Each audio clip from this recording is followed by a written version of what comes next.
My name is Jackson, I'm from the Oregon coast, and Megan and I have explored nearly every beach on our epic 362-mile Oregon coastline, and I want to share with you my favorites, as well as let you in on some local secrets. These are my top 10 best beaches in Oregon.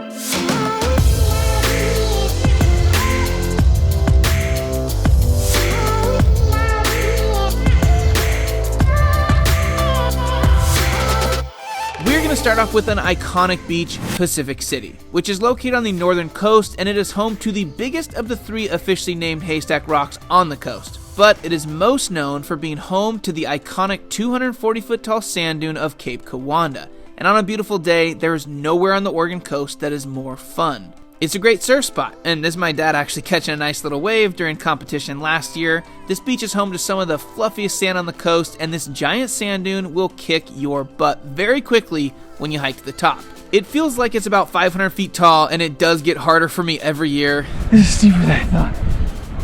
As a kid, I feel like I just ran up and down it. But it's true. It is a challenge, and you have to partake. And when you reach the top, you get the reward. Running and jumping down this sand dune as fast as you can, and do it all over again. And when you're all worn out, there is an eatery right on the sand that is an Oregon staple, the Pelican Pub and Brewery.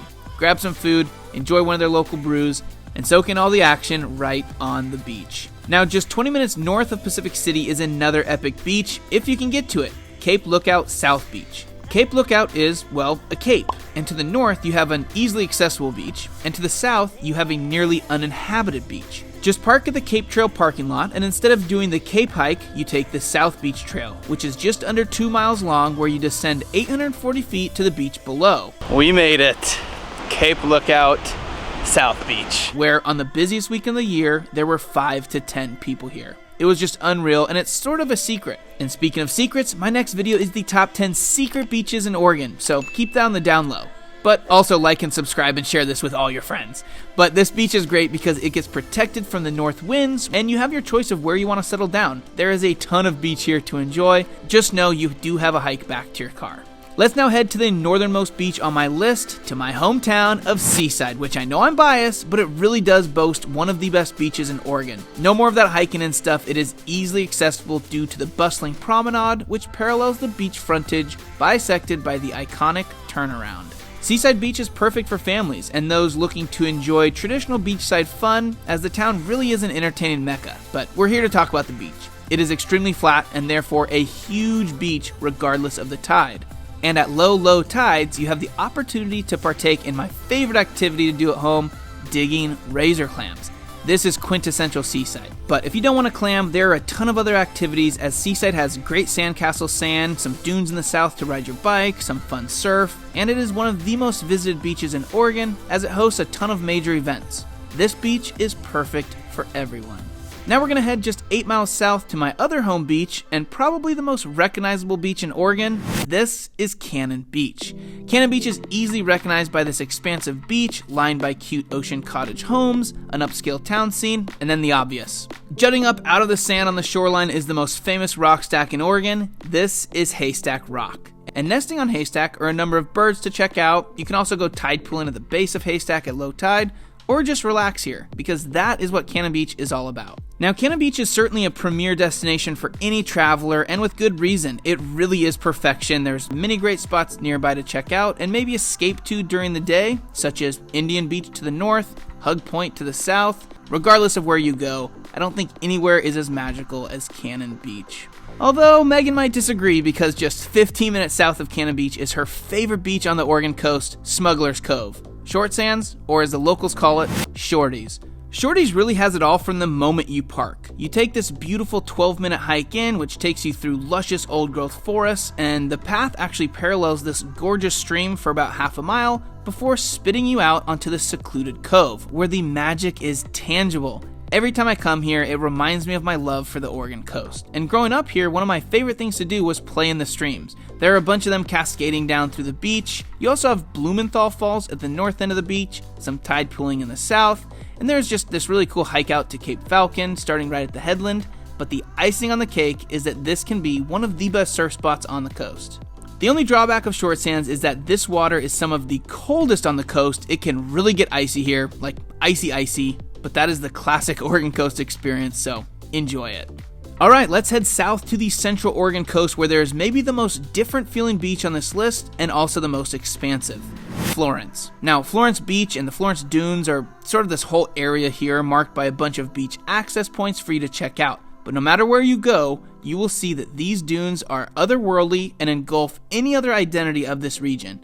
It is all about dunes, dunes, and more dunes. And if you don't believe me, in the 1950s, a fiction writer by the name of Frank Herbert came here and was so inspired by this place that he wrote a novel about it, and it eventually became a hit movie, one you've probably heard of, Dune. That's pretty cool. Dune was literally inspired by this place. And with these dunes come a lot of motorized 2- and 4-wheeled machines enjoying the endless sea of dunes, which emit a constant whirring sound heard throughout this region. Last time we were here, Megan and I took part in a fun little tour through Sandland Adventures that legitimately felt like a roller coaster, but however you decide to enjoy this area, you will not be disappointed.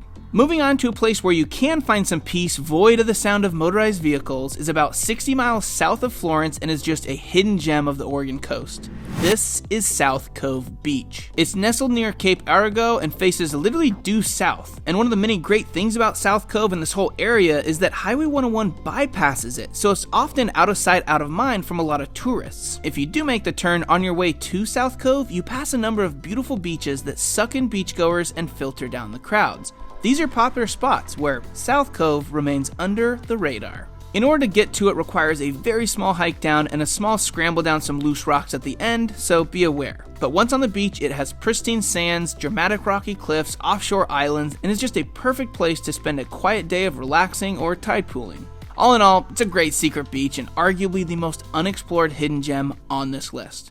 But let's keep moving south where we reach the mecca of rock stacks. This is Andand Beach, and probably the most famous beach in Oregon for its unique rock formations, such as Face Rock, Table Rock, the Castle, and of course Wizard's Hat. Just for reference, in this 2-mile stretch of beach, there are over 200 rocks sticking up out of the water. Now, the last few times we've been to Bandon, it's been windy in the afternoon, but even with crazy winds, this beach is everything and more than it's cracked up to be. Really easy access with good parking areas at the Island's Refuge or Face Rock. There's a gorgeous scenery, playful water, and just a great place to spend your day. And when you are done with the beach, make sure you head inland to one of the cutest downtowns and grab some fresh seafood from Bandon Bait Shop.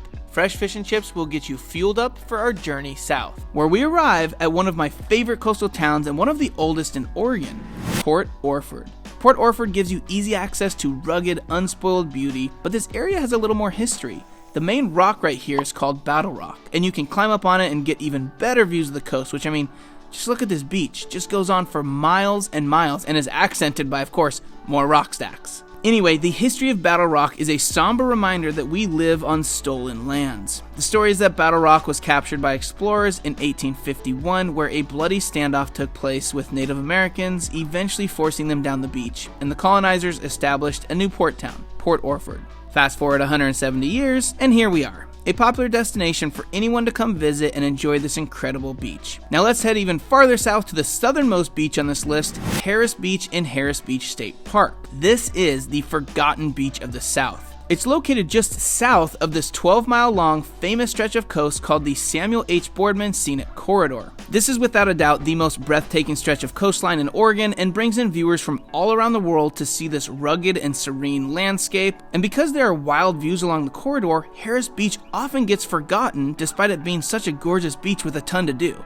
It spans 4 little coves and the beach stretches farther than you think. It's protected by these incredible rock stacks.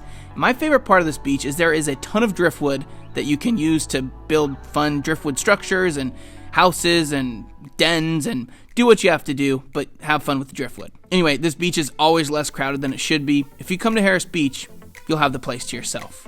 Comment down below which beaches are your favorites and which ones I missed, but stick around because my next video is the top 10 secret beaches on the Oregon coast. So subscribe for that, and we'll see you in the next one.